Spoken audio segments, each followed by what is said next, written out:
All right. Hello, hello, beautiful bosses. My name is Rosie, and I'm the calligrapher and engraver behind Wandercrafter, as well as the creator of the Craft Academy.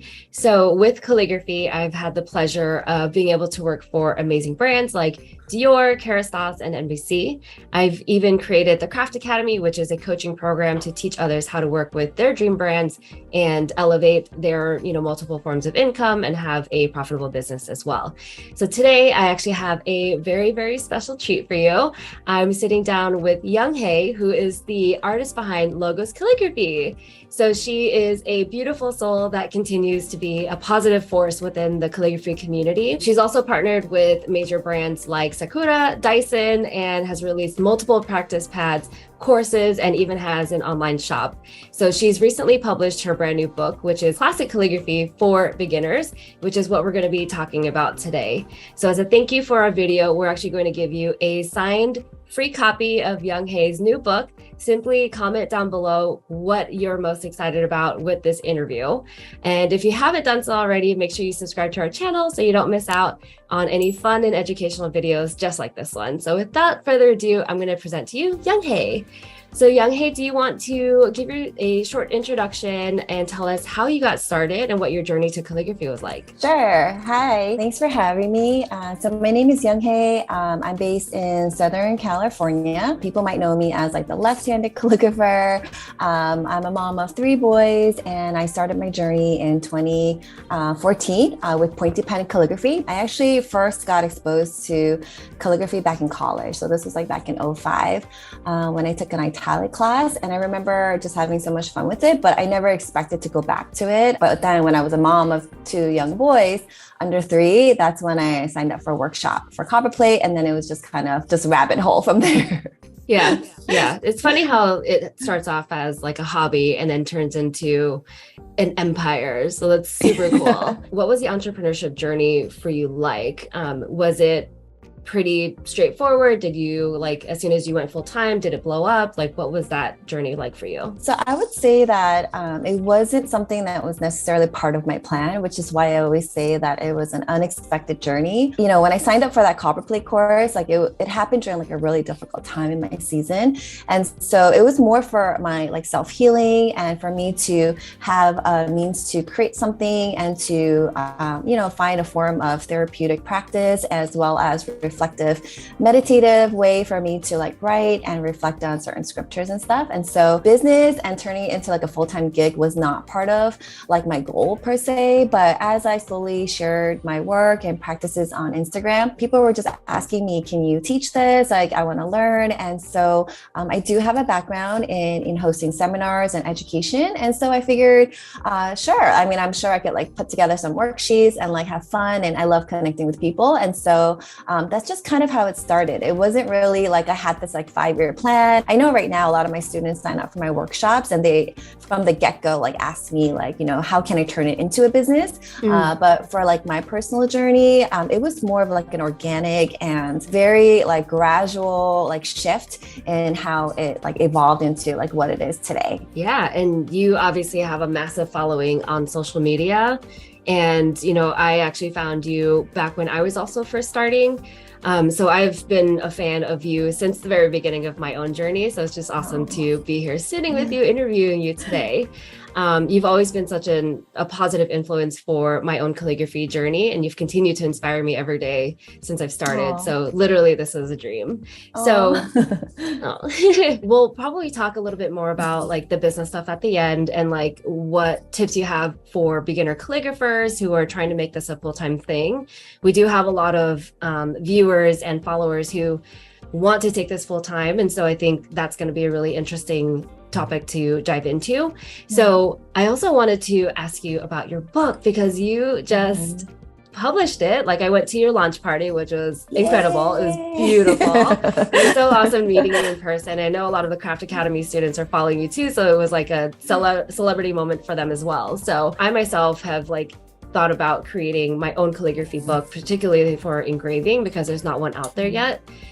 So I've done a little bit of research, but like it's always so overwhelming with like the information that's out there. So it'll be great to talk to someone who's actually done it and done it very recently. Can you give us just an insight into like what your process was like? Because I know you wanted to create a book years ago, but that didn't really pan out. So give us a little insight there. Sure. Okay. So let's see. Okay, I have to think back timeline wise. Okay, so I would say for the past like 5 years, there's been a major like boom in like the calligraphy, lettering, and art creative books, and especially throughout the pandemic. Definitely, as more and more people start to take classes, I feel like there is like an interest in books like that. So I do feel like a lot of people within like the Instagram circle and in our lettering community has published books. Like I felt like even from like 4 years ago, or maybe like 3-4 years ago, I felt like a lot of my peers and a lot of people that I knew on Instagram were publishing books like left and right. Even from a couple of years ago, I've had like certain emails sent to me asking if I would be interested. But in that season, I just felt like it wasn't the right timing because for one, I felt like I didn't necessarily feel confident in publishing a book that I wasn't 100% happy with. And I felt like I needed more time to like grow in my own like personal, like, whether it be skill set or just like knowledge or practice, or I just didn't feel like comfortable per se. I didn't want to just publish a book because there was a need and I wanted to meet the need, Yeah. So when did you actually, when did you start learning calligraphy? When did you go full time? And then when did this first like book idea come? My first pointed pen workshop in 2014. Okay. Because of the request for workshops, I decided to make it official in 2016 by launching my business and, registering all that. And then starting like 2017, 18, I would say that I started getting emails from like different publishers asking if I would be interested in writing a book, which I declined because I didn't feel like quite ready yet. I was still learning, I was still growing. And then 2020 was when this particular publisher emailed me and reached out to me. And I actually didn't respond right away. Okay, so they sent me the first email in August of 2020. And then I didn't get back to them until I would say October of 2020. I just needed, 2 months of like silence. I needed some time to think about it because I knew that this project was going to be like a huge like undertaking and it would take a lot of my time. I had to figure out whether I could set aside, bulk of my time in my schedule with all the different projects I had going on. And also it took some time to even, get on a call with them and see what their vision was, what my vision was, and like whether we can come to a middle ground. And I guess that's something we can talk about later with like the differences between self-publishing and like working with, an established like publisher. Yeah, exactly. Yeah. Definitely excited to dive in there. Did they find you through like your website or was it your social media presence that kind of kickstarted that? Do you know? I think they said they found me through YouTube, which is really funny because cool. I think it was YouTube and then they kind of found my Instagram through that.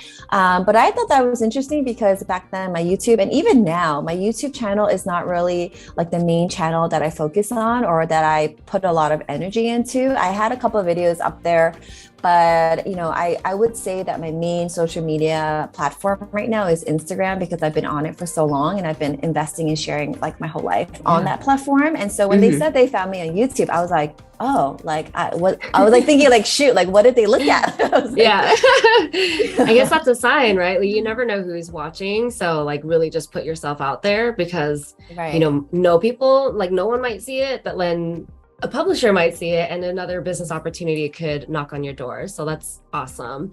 Definitely. Did they come in asking you or like knowing what direction it was going to go into already? Or did they leave that up to you? So I guess that goes back to the reason why I chose this publisher. So kind of like moving like a couple steps back. So during that season, when they first emailed me, I actually got on a call with like 2 other publishers who contacted me around the same time. And so I wanted to compare the differences between the 3. What I noticed was a lot of publishers, they have like the set vision. Like they say like, we need to find a calligrapher artist because we want to publish a book about this specific topic. topic, whether it be a book on like 10 calligraphic scripts, or they want a book about, I don't know, like a bunch of different things that they already have in mind, and they want to find someone who would meet that need, who would fit that specific like vision. And so certain like publishers, they already had like the cover design, and they already like had everything like set up. They just needed someone to kind of write their content and to put their name on it. And so for me, like I wasn't okay with that, because first of all, like I want this book to be something that I felt very strongly about. And so when I pushed back on some of the publishers, a lot of them were like, I'm sorry, like we can't budge like with this vision. Like this is like a set vision. Interesting. And I had like no idea, like no creative freedom, right? And that's kind of like that's kind of the reason why we got into this business, is to have that creative freedom. So they really stripped all that away and said, okay, you just fill in the blank. Exactly. And especially with the cover design, like some of them were like so not like on point with my brand. Like the colors, the font, like I had no say. And so obviously that was like an easy decision for me to say, okay, we're not like a good fit. I don't think, I wish you the best. I hope you find someone for this project, but I'm not interested. This particular publisher, they also had a vision. They wanted to find someone to write a book about 10 different scripts, like calligraphy scripts, to teach it, as well as 50 different projects. Oh my God.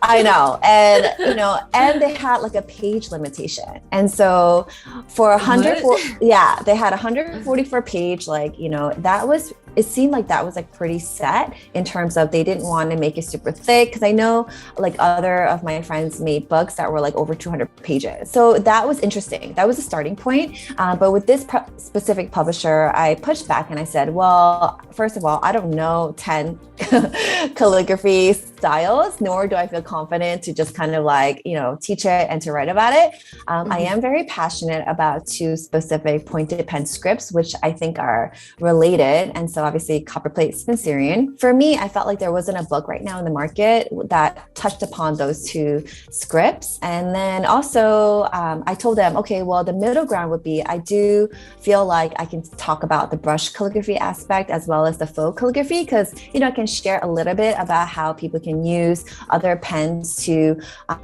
still write in Copperplate and Spencerian without using the specific writing tools. And so that's kind of like how it evolved. But it did take a lot of time, like back and forth, emails and calls, because the person I was talking to had to get the approval from like the people, higher up. And then the 50 projects, thankfully, it like went down to 30. And then we actually ended up cutting 5 projects because of page limitations. Because I had a vision for, I wanted my book to be highly like photo and visual like centered. And so I wanted to be aesthetically pleasing, because there are other Copperplate books out there, but it felt more like a textbook style and a lot of text versus images. And for me, I'm a very visual person, and I wanted someone to be able to, hold this book and be inspired by like the photos and like what they can do with it. And so instead of just having like a manual or like a textbook style, and so that was something that I actually asked them to give like an additional budget to hire an outside photographer. Oh, cool. Yeah. Okay. Yeah, that was something I was like nervous about, because I wasn't, I'm a first time artist. I know they're taking a risk on me, as well as I've never like written a book before. And so I've had like other books, obviously, like I teach and I have like other practice pads, but publishing a book is like a whole different like field. And so because I know you mentioned that you had a lot of content already, like you've had 8 years of content basically to pull from. And you have this gorgeous aesthetic that you show on Instagram all the time. And so like we know your style. So what was that like, hiring an outside photographer to get additional content for you? So I already had a photographer in mind, my friend Joy from Joy Theory Co. I had hired her for my family photos, and I just like love her aesthetics. It was very clean. It was like modern, clean aesthetics. And I like the way that she edited her photos to be very bright and inviting. And so I knew like I was going to work with her no matter what. Okay. But I think the issue was I didn't, I felt like she deserved to get paid for her, contributions separately from what I was contributing for writing the book. And so that's where, I wanted to ask the publisher for an additional budget to cover her photography costs, because we took like thousands of photos. And I think that was something that I didn't anticipate because I knew I wanted a lot of photos, but I didn't realize how much time and effort and how much editing goes into literally like every single project. Because you have to take pictures of like every single step. Yeah. So how did you sift through all of that content and get, pick the one photo out of the 50 that you took of that one shot? How did you sift through all that content and select the ones that actually made it in without getting so overwhelmed? I mean, it was literally just like going through each one. Like, I think Joy sent me the link to like, what is it? The Dropbox or something, or some her website. And I literally had to go through each one and heart the ones I liked. And then from that, she kind of narrowed it down to the photos that I liked, and then she edited it. And then I had to upload that into like a separate kind of like a sharing like platform with my publisher. And then their design team ended up laying it out together into the book. And then once they sent over the initial layout design, then I went back and I either told them to, like adjust it or, tweak it. And then we finalized it from there. Okay. Very cool. So I wanted to kind of touch on like the self-publishing versus hiring a publisher. Did you look into self-publishing a book for yourself, or was it always like the publisher route? No, I actually did consider the self-publishing route. I'm sure you might know, but Peggy Dean back then, I remember she had published like multiple books at the time. And her first book, I remember she shared that she self-published. And through that, I think that's how like the publisher ended up reaching out to her, and then she ended up working with a publisher for her next books. I think that was like in the back of my head. And so I looked into, what it's like to self-publish. And I did consider it, but weighing the pros and cons, I decided to go with the publisher route.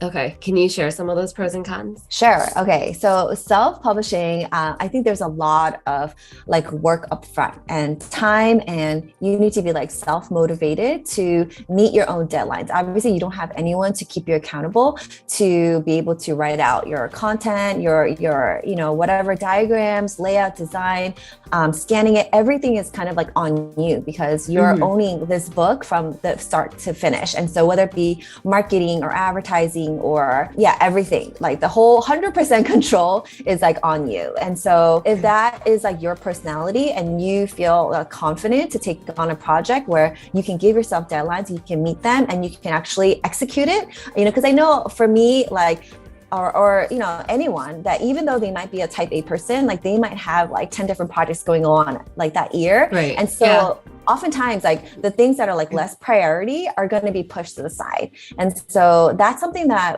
I was like considering, because I am a type A person, but I knew that I needed someone to keep me accountable, to give me those like hard deadlines, or else I knew it was just going to be pushed to the side. Okay. Yeah, that makes a lot of sense. So, have you, like, when you were looking for publishers, did you ever pitch yourself, or was it just all inbound? I would say that the initial like emails, inquiries that I gotten were kind of approached to me first, but actually in the middle of trying to figure out whether I was going to go with them or if I wanted to pitch myself to other publishing houses, I actually got on a call with a literary agent because I know Jenna Rainey also published a lot of books. I reached out to her to see her experience with book publishing. I had talked to like, I think 5 different friends who had published a book in the past like couple of years, because I wanted to listen in on their experience and just like pros and cons for that. My brother-in-law actually has a really good friend who is a literary agent. And so she was super kind and got on a call with me and kind of share with me like the difference between even working with a publisher directly versus having an agent represent you and be able to work with a publisher that way. Even with that, I had to like figure out whether or not it's worth the time to pitch myself to a literary agent so that she can now take my, book outline and be able to present it to various like publishing houses. And so an agent, I think, is an expert in the field. And so obviously she has a lot of connections to various publishers to figure out which one is the right fit for you and be able to kind of, push for you, whether it be financially or whether it be through the design aspect. I think you don't have to, if you feel like insecure about like voicing your opinions, I feel like the agent is there kind of like has your back, to like, be able to share like, this is it, or like, that's it, they can do that because that's like their job. After talking to her, I was actually thinking about, oh, maybe I'll work with like the literary agent and go that route. But then with that particular route at that season, it would take more time for her to be able to, present the outline, see if there's an interest back, go back and forth. Sometimes she says it takes like years, or up to a year to go from having like an idea to being able to actually sign a contract and start writing the book. And I think for me, I was in a season where I was ready to just kind of really like focus on it and be able to publish a book within that like season that I was in. Very nice. And how long did it take you? So I said they emailed me in August of 2020. And then we got on a call in November of 2020. And then my final deadline was August of 2021. Okay, so November 2020 to August 21. So it was about, what is that? December. So like about nine months. Yeah. So this is literally your baby. It is. Yeah, exactly. My book baby. Which was pretty fast. Honestly, when they first got on a call with me, they wanted me to be finished by like I think it was June. They wanted it within 6 months. And I was like, that's crazy. Like, I had no idea the turnaround would be that fast. And also I had like other schedules and I had different commitments during that next like 6 months. So I was like, I had no idea how this was going to work out, but thankfully it like got pushed back until August. And then it took about like a year because it then took this past summer was when they were able to have the physical books in my hands. Okay. Cool. So it took you 9 months to write, but like another year to get it all printed and finalized. Right. Mm-hmm. Okay. So it's still about like a 2-year process from like first inquiry to actually publishing and selling it and stuff. Right. Exactly. Okay, cool. And obviously they're doing distribution for you, right? So like you can probably find your book in like Barnes and Nobles and Amazon, obviously. And they're also distributing it overseas, right? Yeah, so that's so cool. So I guess that goes back to the pros and cons of self-publishing and working with a publisher. Obviously, if you work with a publisher, depending on who you work with and what their co-edition team looks like, this particular publisher, Query Books, like they did kind of market themselves as a very strong co-edition like team that worked to sell rights to your book to be translated in other languages all over the world. I'm not really familiar with how this works with other publishers, but this is something that they kind of presented themselves as like, this is our strong point. Even before the book release, like in print, they had already sold the rights to be translated into Spanish, German, as well as Korean, which is super special because I'm Korean. So cool. Yeah. Yeah. And so I remember calling my dad and I was like, because, my dad, he was so excited, obviously, like he was like, oh, my daughter wrote a book and he wanted to share the book with our relatives in Korea. Actually, my great uncle was a calligrapher in Korea. And so when I met with his, so my great uncle's brother's son actually is a calligrapher too. So I didn't realize, but I do have some, calligraphers like in my family line. And it's actually in the intro of the book. I share a little bit about meeting my great uncle and then also the relative and how I don't know if I can show this, but like this page right here. So they do a lot of like the Korean traditional calligraphy, but so my dad was like super excited to when I told him that I was going to be translating Korean, they were like, oh, this is like perfect. We can like spread it to our family in Korea. But also, so I just got this today in the mail. This is actually a hardcover. So this is also interesting. I didn't realize about the co-edition. This one is translated in German. And so I was tagged on Instagram. I'll show you the back. Maybe I'll show you the differences between. So this is this is the book that we published in the US and it's being distributed worldwide in English, right? It's soft cover. There was like a misprint in the first round, so they had it at like a notch bound, but then the next printing will be in the lay flat. It was supposed to be lay flat, but obviously there was like things come up and there were like errors and issues, and so the next one will be printed in lay flat so that you can open it up and it will just kind of lay like open. Let me show you the cover. So this is the cover. So even with this part, initially the publisher didn't want any photos. Like the initial design that they had sent to me was all text, right? And Ooh. I was very, yeah. And for me, again, I'm such a visual person, and I knew I wanted my book to have photos. And because I'm hiring like an amazing photographer, I wanted to showcase her work in the front of the cover. And I feel like the book cover is so important for people to, you know, be able to get a sneak preview for what's inside. And then it also shares like aesthetics, right? To pull people in. Yeah, I feel like as artists, we're very visual creatures. So it's beneficial for us to buy something with photos on it. Definitely. Yeah. So I'm glad you fought for that.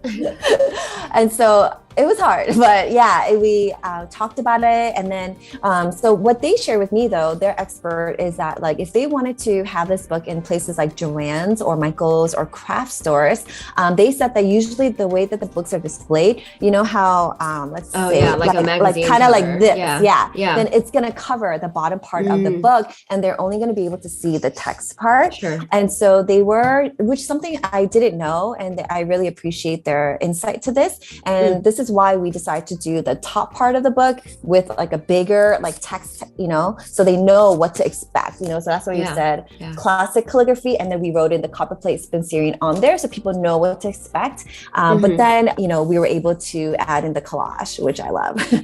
But then if you see the differences, like with this German one, with this particular book, you know, they changed it, you know, they added the blue, you know, but the bottom is the same. But I noticed that there is slight design differences, you know, so the back part is similar, but just the bottom part, they added like the black like text box here.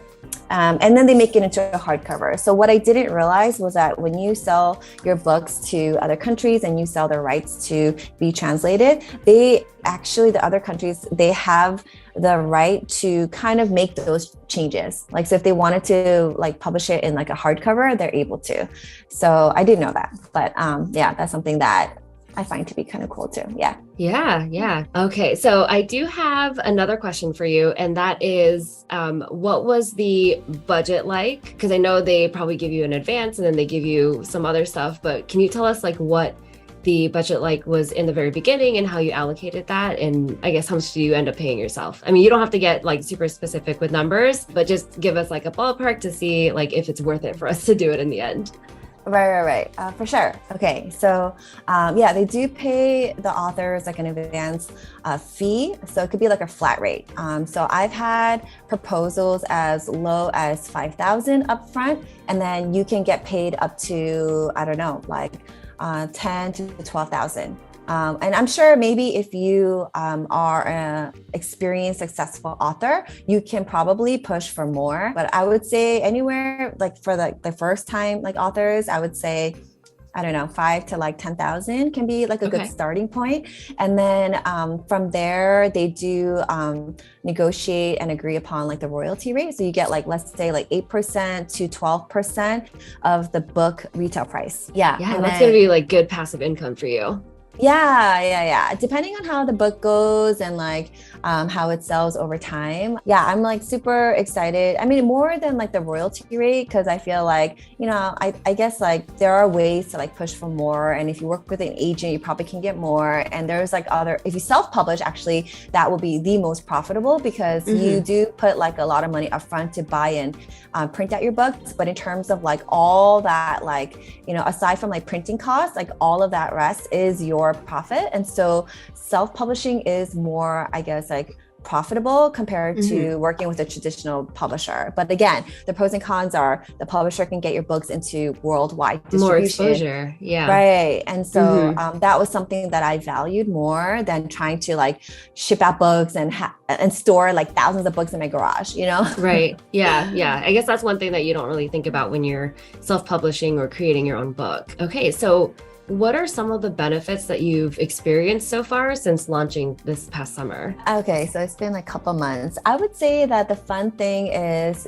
just reading the reviews on Amazon and hearing the feedback from people and being able to meet people who somehow found me through Amazon. So I don't know if you know, but like at the book launch party, there was a woman there who actually found me through Amazon. Oh my gosh, that's so cool.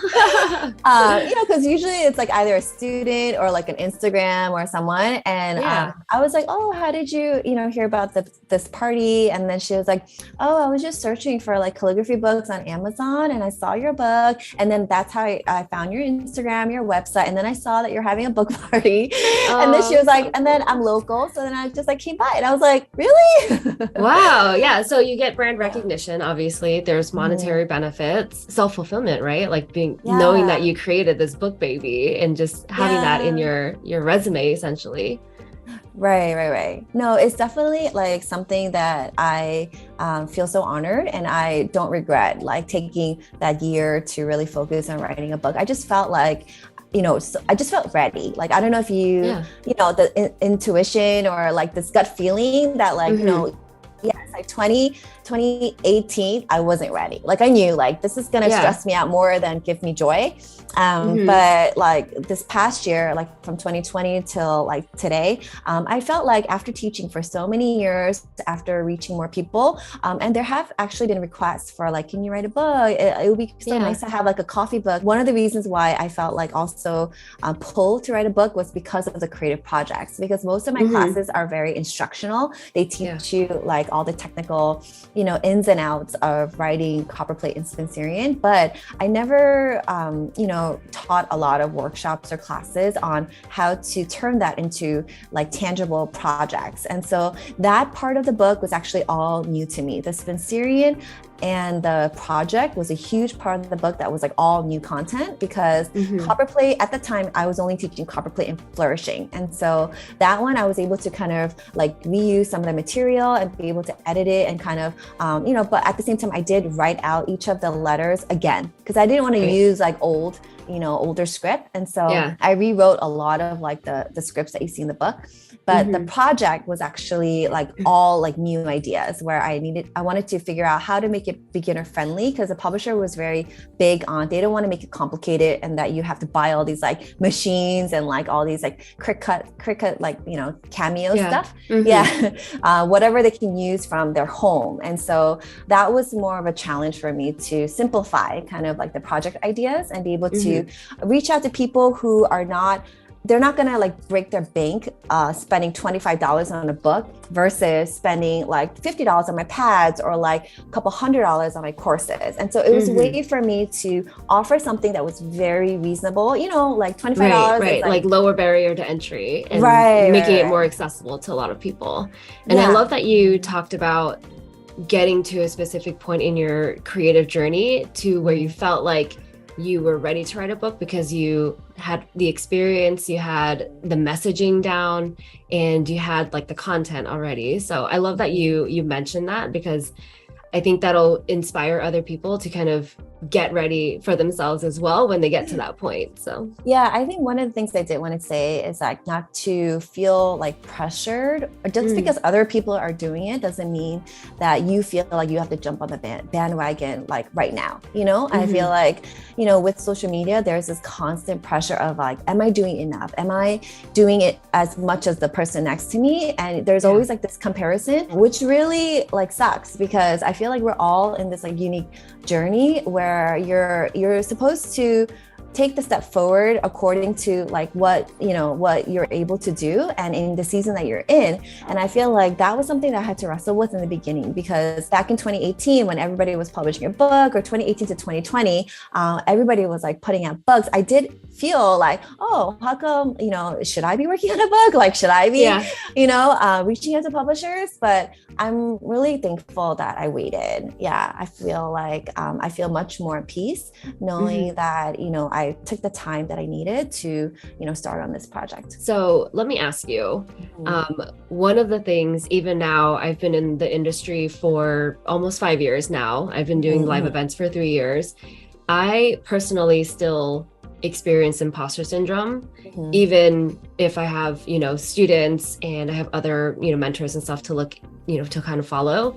Do you feel that kind of imposter syndrome where you are in your journey as well, even though you've been in it since 2016? Maybe in the beginning, when I was just learning and I was looking at, a lot of looking to other people for inspiration and to kind of draw in like the content part and to like influence my journey. Maybe there was a little bit of that, but now I really feel like I have like this healthy boundary with social media where I'm able to like log in to share my work and to encourage other people. But then I always like tell like people like if you feel like an imposter, it's like when you have like someone else's work, right? Like open and you're creating, but then you're looking at that as a reference.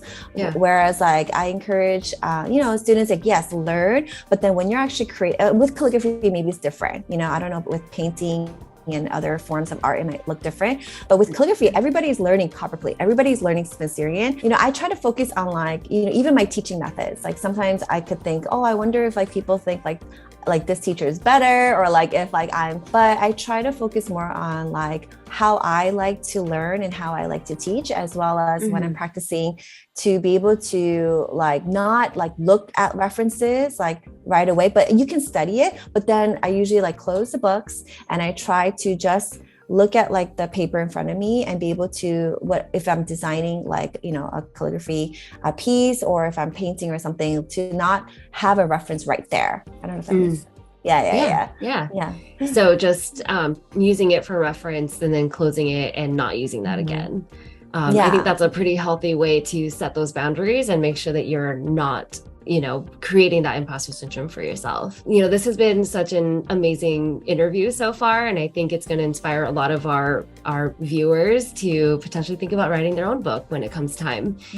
So let me ask you, what's your favorite part about owning your calligraphy business? I would say, like going back to what we talked about before, it's like the ability to have the full creative freedom to do what I love. And as like, both you and me, owning our business and being able to make the big decisions, like, that's best for our business and for ourselves. And so we're not reporting to anybody to tell us like what to do, right? And so if I wanted to, like, with cursive, like that was something that I felt passionate about because I have kids, and I really wanted to pass down my love for cursive to my sons, who are now 8 and 11. And this is like their prime, years where they're learning handwriting. For me as a mom, I felt super passionate about, I wanted to leave a legacy for my kids and share my love for penmanship so that they will love like writing versus like turning to like digital, like, means to, whether it be iPad or whatever. And so like, I didn't care if like people were not like, if it wasn't trendy. Like I didn't care if like people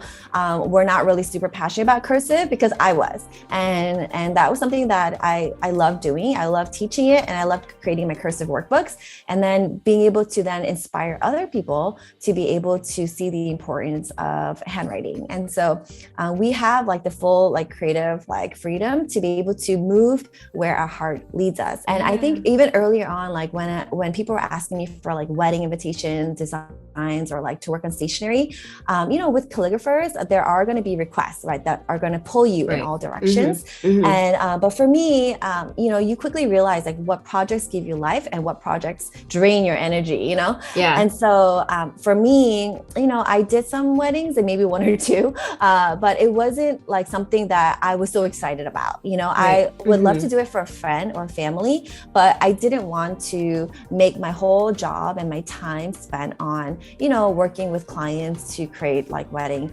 invitations, which I think are beautiful. And I look at stuff like I see like letterpress stationery, and I'm like, I wish I could do more of that. I know, same. So I love that you said that, because in my program, we actually talk about what's called the North Star. And the North Star is like your mission behind your business, your why, and what really inspires you and lights your soul on fire. And for you, it's very obvious. It's like your passion for calligraphy, your passion for inspiring other people to learn calligraphy and cursive. And I think your journey clearly identifies like what your North Star is and what projects really bring you joy, and really just staying within that and figuring out what your niche is going to be. So your niche is primarily education. And I would say. Yeah. So I think it's very clear. And I think this is a great example of someone who has found their niche, has found their passion, and is really staying within that lane. And you look incredibly happy with it. Like you created a book. And so I think that's just one of the great examples of what you can do when you finally figure out what your North Star is. So thank you for sharing that. What was like one of your biggest challenges that you've experienced in your business? I would say it's probably the need to wear like multiple hats in one day. I feel like we have 24 hours in a day, and even that, like you can work like 8 hours in a day, but within that 8 hours, like one moment I am, like making big decisions on like what to do with my business. And then I'm like packaging my orders. I'm driving to UPS. I'm like working on emails. I'm doing marketing. I have to like show up on Instagram for like content creating. And then you're working on like, website like updates. And then there's just so much to do. There's, people ask me like, some of my relatives are like, how's business going? Are you busy? And I'm always telling, because I think they worry that like calligraphers and creative artists don't have much to do. I feel like, the mindset, I think the mindset is like, oh, like, is it sustainable? Do you have enough to do? And I'm always telling them, I'm like, I have so much to do. Yeah. Like literally, I don't think they understand how many hats we wear throughout the day. And in the like 1 hour of working, you can wear like 6 different hats, and it like really is draining. It's so tiring. So how do you balance the entrepreneurship and wearing all of those hats? I think like depending on where, like how big your business is or the space that you have to work with. I mean, I could hire, outside help. Like you just, like you probably hire like different people to help you with other aspects of your business.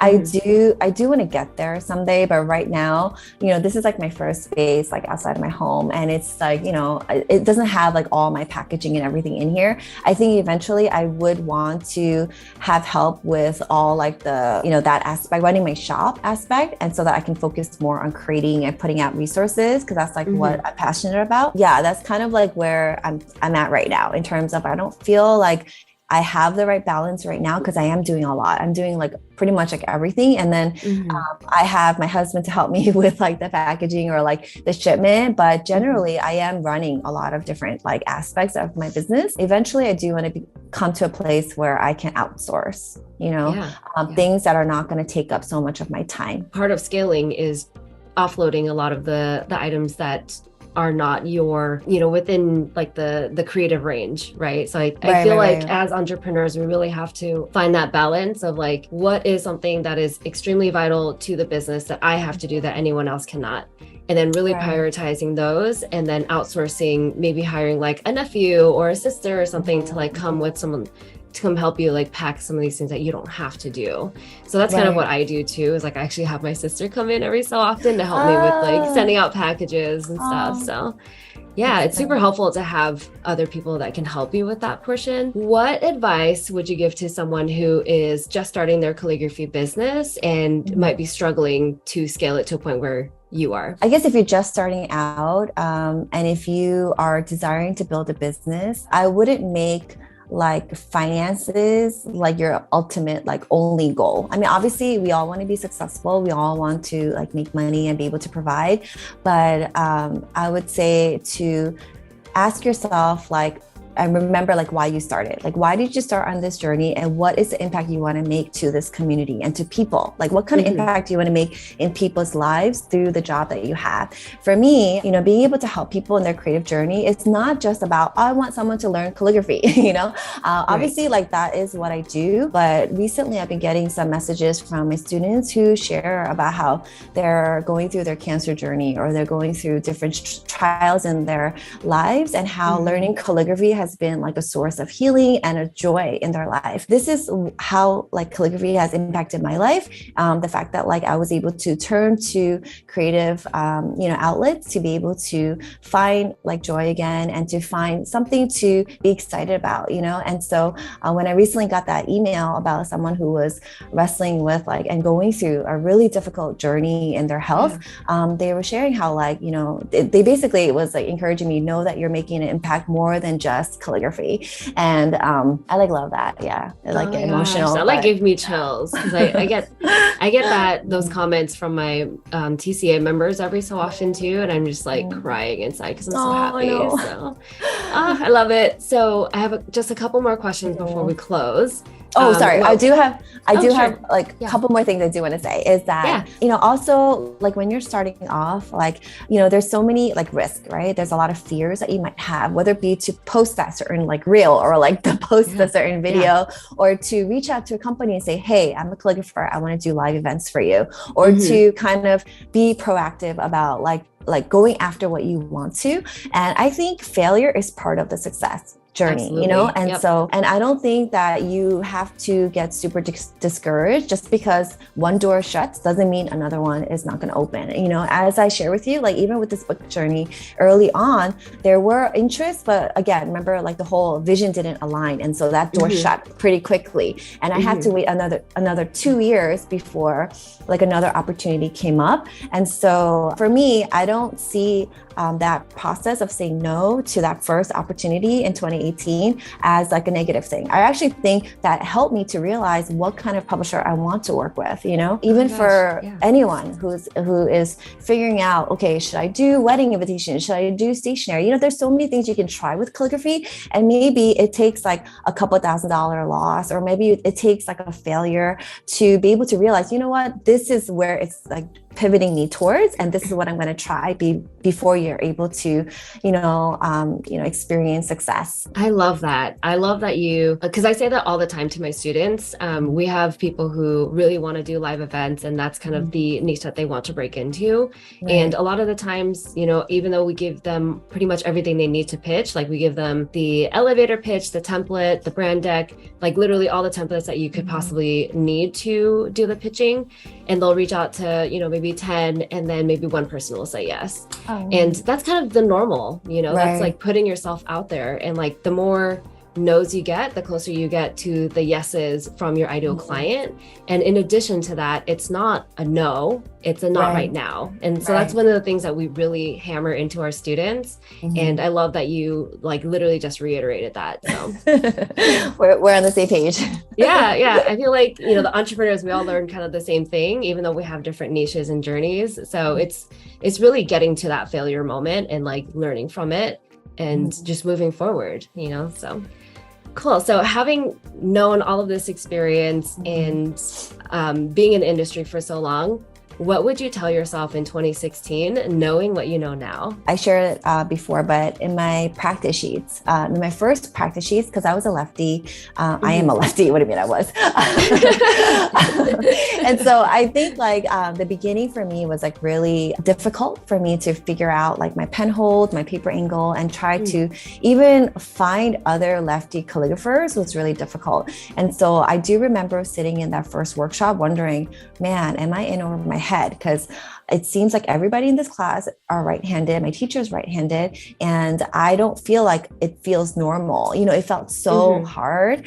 And so I did scribble on my first practice sheets. I wrote, don't give up too fast. And then I kept practicing the word persevere. I love that. Yeah. And I kept it. I'm so like happy I kept it, because now I have it in like, I have this binder with all of my copperplate workshops and practice sheets that I save. And I still have that sheet from 2014. And it's like all in like this, like, it was like back when I used a straight holder. I wasn't even using an oblique, and my letters are like whatever, but it doesn't even matter. I felt like in that moment when I was struggling, I was just kind of mentally telling myself, okay, it's too early to give up. Like you cannot give up. And so I think that's basically like what I always go back to even today. I think right now, even though I may have built up like my business to a certain point, I do feel like there are definitely moments when I become very vulnerable with my husband or my friends. And I'm just like, I'm tired. It's not always glamorous, and building like kind of like vouching for yourself, running a small business, wearing multiple hats, it's exhausting. And actually recently, I've seen like some of our peers kind of like step away from this business, and it kind of makes me wonder like, wow, like I wonder, what they're doing now, or I wonder like why they decided to quit. And I do go through those thoughts sometimes, but then I go back to those words, remember why I started, remember the impact that I'm making on people, and try to like look at the pros and cons and whether or not it's worth it for my time to invest in. So I think for me, like even today, I like to like remember those words that I wrote even from back back in 2014 to not give up and to persevere through even like the hard times and seasons that come. In the end, I'm so grateful for like the opportunity and the ability to run my own business and to do something that I love and to spread like the positivity and the impact that art has on people's lives that go beyond just writing beautiful letters. Oh, I love it. One of the things that I also do is create what's called like a hero list, which is, it's also in a binder and it's on the cover of it. And it says like all the accomplishments that I've ever done, how many students I've helped, how many brands I've worked with. Like even if it's just like a really small sale and you just started your business, I would still write that down on the list. And inside the binder could be all of the work that you've created in the past from the very beginning. So that you can actually remind yourself like, this is where I started, this is how far I've come, and this is how far I can go. And that's one of the things that really inspires me on the days that I am tired. There are days where I'm like really down on myself too. And my fiance is like, what's wrong with you? But just having those binders and those like pieces of paper to remind you, like it makes a huge difference. You've accomplished so much in your entrepreneurship journey. What's next for Logos Calligraphy? I mean, right now, I'm just, I launched like a new online course for Spencerian because it's been something that I've been wanting to teach. And obviously, I've introduced it in the book, but I never really, I don't know why. It was, again, one of those things where I wanted to stay in my comfort zone and do copper plate and flourishing and what I've known. And taking on like a new course, it's like such a huge undertaking too, to a lot of time and goes into it. But right now, that's kind of like what I'm in right now. I'm in the middle of still like finishing up, like developing my courses. And then I do have some like little side projects that I love doing and that I'm working on, whether it be contemplating like putting out more products, whether it be like for home decor or like things like that. Nothing super concrete, but like, again, like we do have the freedom to try like mini projects and fun projects. I don't want to just stick to like, I love teaching, but I realize that I do need like other different outlets to be able to use my creativity to like kind of like refresh like me. Yeah, I love it. So this was an incredible interview, and I think you have inspired so many, like literally hundreds of thousands of people to start their calligraphy journey. And I know you've taught a ton of people as well. So thank you so much for coming on. I think we've talked about time and I really value your time. And thank you so much for sharing all of that with us. So for everyone else, if you loved this interview and learned a ton from it, because I know I did, definitely hit that subscribe button and, make sure that you don't miss any more of our fun educational videos. So Young-hae, tell us where we can find you. Well, my handle is Logos Calligraphy. Logos, LOGOS_calligraphy on Instagram. And then my website is logoscalligraphy.com. I do have links to YouTube channel. I'm trying to focus a little more on my YouTube channel, as well as I'm on TikTok, but not as much. Yeah. I mean, you already have a massive following, so I don't think you need it. But I will link all of that down below. And I'm looking forward to seeing what's coming up for you next. And, maybe we'll do another catch-up interview when things change again. For sure. Thanks for having me. Thanks, Young-hae.